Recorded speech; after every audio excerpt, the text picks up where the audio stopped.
So that helped build commercially brand recognition.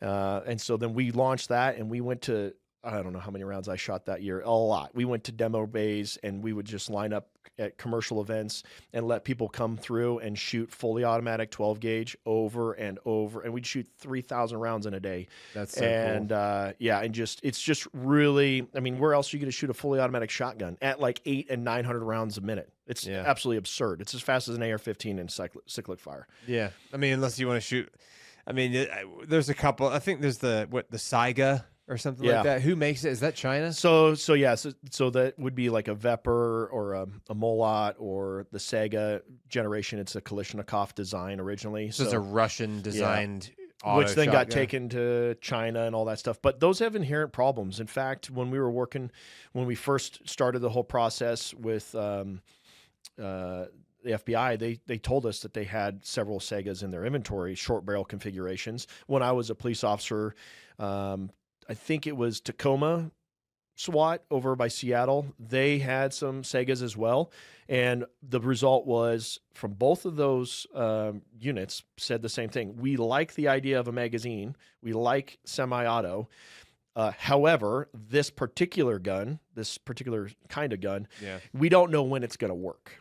Yeah, a lot of that had to do with when you shorten the barrel, you have a gas system, and it's a lot like an AR-15. The shorter that barrel gets, the gas becomes a problem to build the right dwell time and timing of how all those things work together.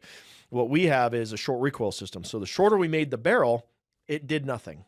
And ultimately today we build a shotgun that is a 5-inch barrel with a suppressor, and in its closed stock state, it's only 26 inches. So again, just one more accolade to the impossible that we were able to do as a company. Yeah. And all that was driven out of,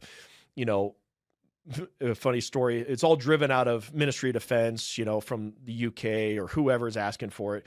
And we had a tender out of the UK come through, and they said, "Hey, can you build a 21-inch shotgun?" And I was like, "Yeah." Now, the smallest shotgun at the time was like 34 inches. Oh, really? Yeah. And I just said, "Yeah, of course."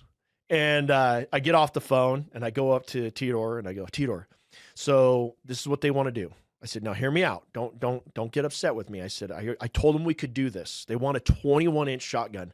His face, he looked at me. He's like, "What did you say?" I said, 21 inches. He's like, "Well, how are we going to do that?" I said, "Well, you're going to have to chop a little off the front, chop a little off the back." I said, "We'll be all right." Yeah. And he's like, "We've never done that." I said, "I know. Well, how short do you want to make the barrel?" And he's like, "I don't know." Because we didn't know about ballistics, what ammo, like there's a bunch of questions. We've never done it.